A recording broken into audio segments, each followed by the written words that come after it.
Accutane, Accutane, isotretinoin, whatever you want to call it. It's a crazy drug, and I basically just want to share my journey on how I went from this to this.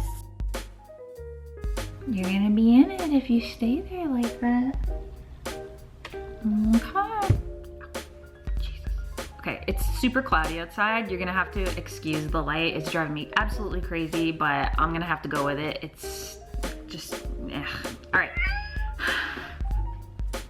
And I got another addition who also interrupted, so it's just that kind of day. It's just that kind of day. So I'm gonna work with it here. Okay, so I've got notes here. That's why I keep looking down. Because I really don't want to go off on a tangent. It is so easy to do that with talking about this kind of stuff, and I think that, you know, if you're watching this, it's probably because you're either having problems with your skin, or you're thinking about going on Accutane, or you are on it and you kind of want to compare and see what other people are experiencing.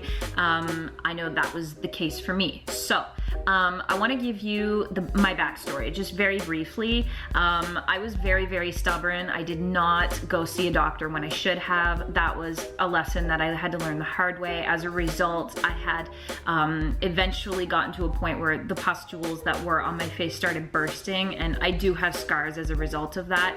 Those scars are still here to this day. They've faded a little bit, but it's something that honestly I feel like is a part of my face now. I know there are things that you can do. There's derma rolling and there's treatments. You can go into a dermatology clinic and there's many things that they can do. I don't feel like that's for me, so I'm really at peace with it for now. But going back to being stubborn, not going into the doctor. See, brutal at rambling. Okay, so I started off with a little bit of redness on my cheeks. If anybody's familiar with rosacea, it very much resembled that. They're not even sure if that's maybe what this was a very rare, very severe form of rosacea. There's also been talks of it being related to lupus as well, a very rare form of lupus that affects the skin on your face. So it's really possibly one of those two things. Either way, a very, very severe inflammatory condition. So it started off as a mild redness on my cheeks, kind of spread and started going all over the cheek area. And I don't have photos of it really, really early on. Actually, I do. I'll put it right here. And as you can see, it was just the faintest thing. It almost just looked like I had a little flush. I didn't even mind it. I was like, oh, I guess I don't have to wear blush anymore. I was very like oblivious to it. I was just putting makeup on, going to work every day, didn't really think that much of it.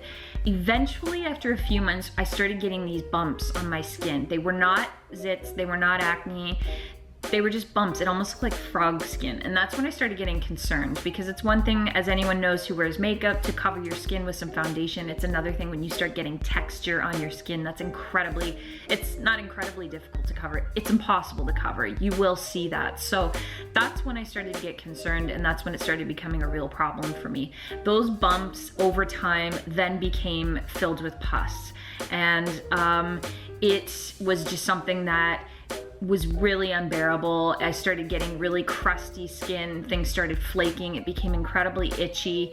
I will show a photo at the peak of when I just kind of got to a point where enough was enough. This photo basically is very close to the time I decided to finally go in and see a doctor. I had been changing my diet. I went gluten-free. I was vegan. I was everything, sugar-free. I wasn't, no dairy, nothing. It was just basically like a very clean, very strict organic vegan diet. I was doing everything. And it just, nothing was working. Absolutely nothing was working. And it just got to the point where I couldn't take it anymore. I knew that it was severe enough that there was a good chance they were gonna prescribe Accutane. It was just like I had sensed it, and we went in and immediately started having a discussion about the possibility of going on Accutane. The dermatologist that I saw was just completely puzzled by what she was seeing. She told me she had never seen anything like this before. She verified with me. I knew it wasn't acne, but she did verify this is not acne.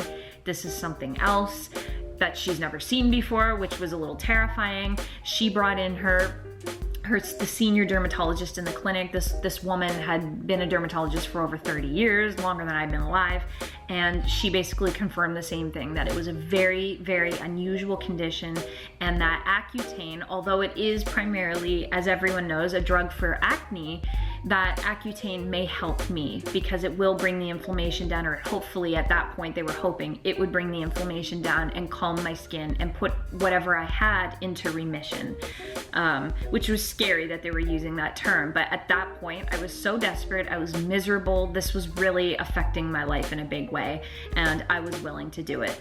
So we had the discussion about going to get blood work done and how that would need to happen every month. I would need to go in and see the dermatologist every month to get my new prescription, and that was absolutely a bummer. I remember walking out of the clinic just being like so bummed that I was committing to doing this, and I went home and I just devoured everything on YouTube related to Accutane, people going on Accutane, just feeling so incredibly depressed and daunted by the idea of going on this terrifying drug. So initially I was prescribed, after I did the blood work and everything, I was prescribed 20 milligrams, which is a fairly low dose. They were very concerned that if I had gone on anything higher than that at the beginning, that my face may get worse, which we didn't want because there was already so much scarring happening from the pustules that were just bursting. This was not me picking my face. These things would just form and then they would break open and then I'd be left with these massive scars. It was absolutely horrifying, and my dermatologist just really wanted to shut this down as quickly as possible and stop any more scarring from happening. So started on 20 milligrams. I have to say within 5 or 6 days, the pustules that were on my face at that time immediately went away. They flattened out. The redness was still there in a really severe way. But within the month of being on 20 milligrams, my face went from this really, really severe photo here to this is a photo of a month later. And I was immediately relieved. I was relieved, first of all, that what she was afraid of didn't happen, that my face was going to explode. That was the word she used, which was absolutely terrifying. So the 20 milligrams was starting to do its thing, and once it kicked in, after about the 20 to 30 day mark, I was starting to see a slight reduction in the redness, ever so slight, but every little thing counted at that point, as anyone knows who's just absolutely desperate and miserable. When you start to see even the slightest bit of improvement, it is so encouraging. So at 20 milligrams, I was not experiencing a lot of negative side effects. My lips did dry out a tiny bit. I was given a ton of lip balm. They give you this nice little kit when you first go on it with like eye drops and lip balm and cream moisturizers, stuff like that. It was actually really nice. So I actually used the little lip balm that it came with. It was actually really good. It was a little lemon like flavored lip balm. It was really good. And I was just using that. I didn't really have anything else. I was a little moody, but I mean, I think I was moody anyway because I was miserable. My face was a mess. So I went back and she was delighted by the fact that 20 milligrams worked really well for me. So she proceeded to up my dosage to 40 milligrams, which really freaked me out. I went on 40 milligrams for another 2 months. So I will show a photo of me at, I believe, 2 months into the medication. So after taking 40 milligrams for a little while, the side effects did get real very quickly for me. I've got my list here so I don't forget anything. So the dry lips, as everyone knows, it really, really was the most common thing for me. It was the first thing that hit me. That continued to worsen. I had dry scalp about immediately after upping my dose to 40 milligrams, like a horrifically dry scalp. It was so incredibly itchy. And I have to say, I did use Head and Shoulders. A lot of people say on Accutane, don't use Head and Shoulders because the itchiness is not caused by dandruff, and Head and Shoulders is a dandruff shampoo. I was desperate. I was ready to claw my, like rip my skin out of my head. It was so itchy. And I tried Head and Shoulders and it seriously worked. I used it twice. I used it once. I waited a few days and I used it a second time, and that was all I needed. It completely got rid of the itchiness. So if you are experiencing a really itchy dry scalp from Accutane, give that a shot. It actually worked for me. And so, you know, not everything you read in the internet is true. So you gotta really do what feels best for you. Dry eyes was another thing that I had. Everything is dry. Dry everything on Accutane, like definitely. And the biggest remedy to that is staying extremely well hydrated. Carrying around water and sitting it beside you is not the same as drinking it. I used to think that I was like hydrating myself, and then I realized I'm carrying this around and I'm not drinking it nearly as much as I should be. So if you are extremely mindful of staying hydrated, you will reduce the dry aspect of the side effects a lot. Not completely, but a lot. You will do yourself so many favors by staying well hydrated. It is one of the best things you can do. The doctors will tell you this, but you know, you hear it all the time and it's so easy to forget, but stay hydrated. You will reduce these symptoms immensely. Dry eyes, dry skin, coconut oil was my best friend. I would get out of the shower and just coat my body in coconut oil. Same with my hair. I'd rub it into my scalp. I had those liquid tears like Visine, whatever. I tried to not use that. I used it when I really needed to use it. And I found it was mostly before bed. I would use it and waking up in the morning. At the really severe point towards the end of my treatment, I would wake up in the morning and my eyelids would be so dry that it would be like hard to open my eyes, which was absolutely horrible. I'm not trying to scare anybody. I just want to be really honest with exactly what I experienced. So after doing, I'm gonna jump back to my dosage. So I did 20 milligrams, then 40 milligrams, then 40 milligrams. So we're into month 3, which is the halfway point. For the last 3 months of my treatment, I went on 60 milligrams. So I did 60, 60, 60 for a total of 6 months. That's how long my treatment was. So the following 3 months of treatment, the last 3 months of my treatment, I went up to 60 milligrams. That was when things got real, like really real. Like things that were not hurting were really hurting. So I've got a list of like when things got really bad. The moodiness increased tenfold. I was not fun to be around. I basically went out and lived at my parents' cottage because it was just miserable. I was depressed. It would be up, it would be down. I just have these moments of pure rage. I felt like I was 14 years old again, and it was horrible. Really gnarly brain fog. I was unemployed at the time, and that was actually a blessing for me because I can't imagine having to be on this stuff and go to work or go to school if you have to study. I don't think I could have done it. I had no concentration whatsoever, total brain fog. I was forgetting things all the time, and I was absolutely exhausted. I had no energy, mentally or physically, just completely exhausted all the time. That was probably one of the hardest things, was just dealing with that. And then, like I said, towards the end of the treatment, once I went up to 60 milligrams, I started to experience you lose lubrication in your joints. So what ends up happening is everything kind of feels creaky and it's really sore. You will very often get it in your lower back, which is what happened with me. I got to a point where even doing like, I practice yoga, I couldn't even lay flat on my mat. I could not lay flat out on the floor. That was how bad my back pain was. It was just excruciating. So even getting up from a couch, I felt like an old woman with horrible back pain. And it was probably the worst symptom of all, just because of the pain associated with my lower back issues. So that was really bad. Thankfully, it was only the last 3 months when the dose was up at 60 milligrams.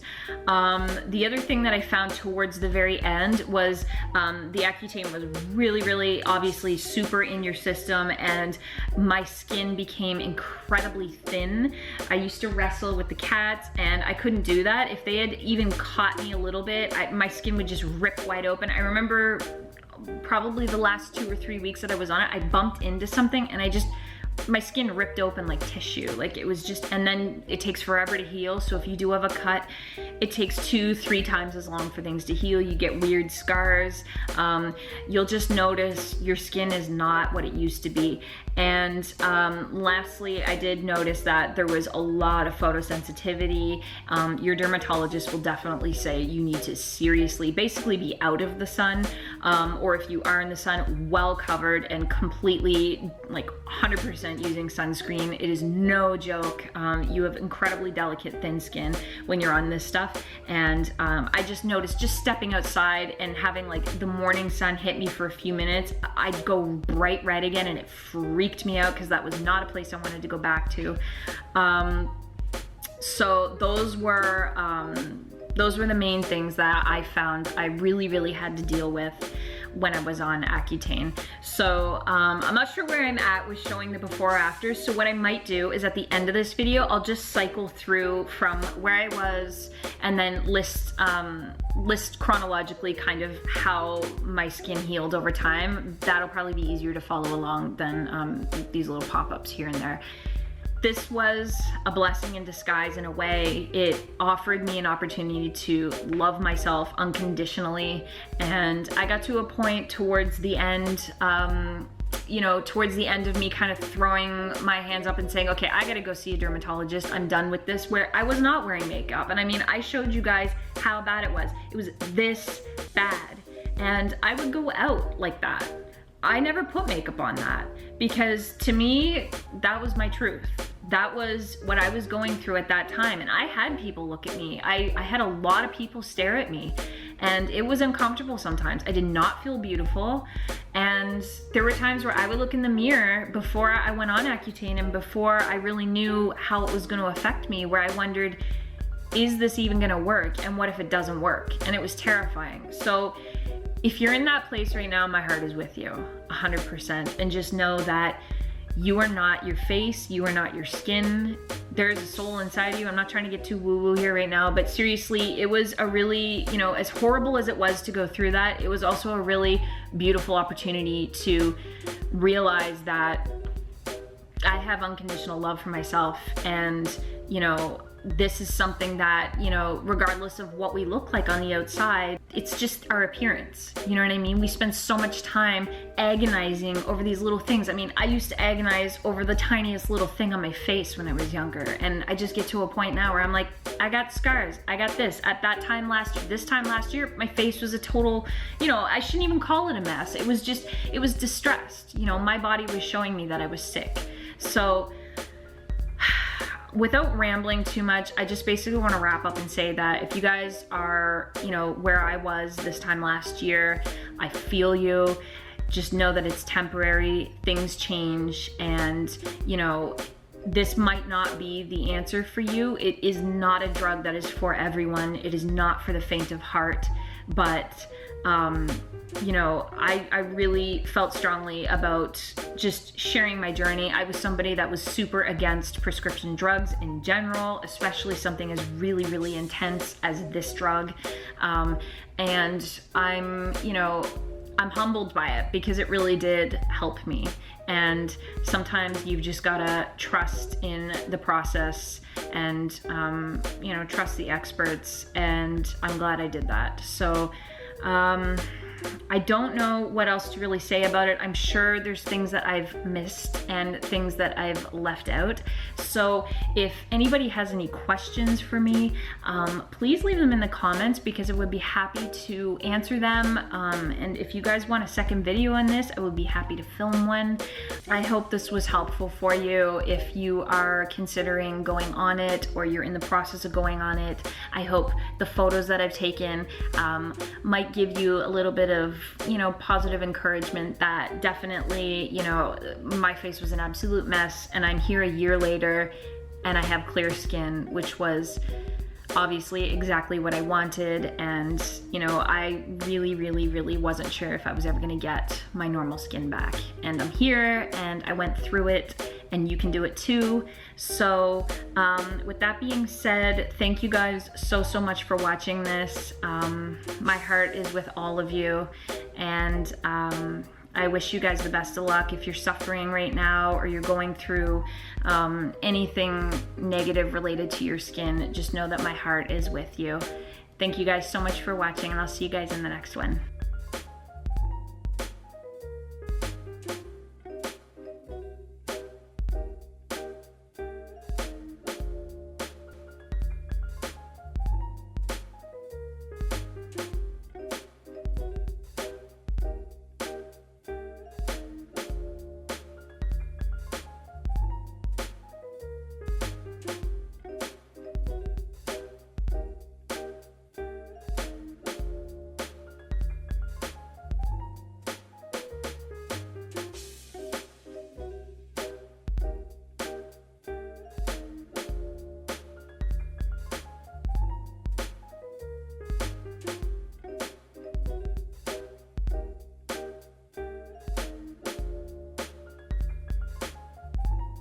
just arrived in beautiful Mahone Bay.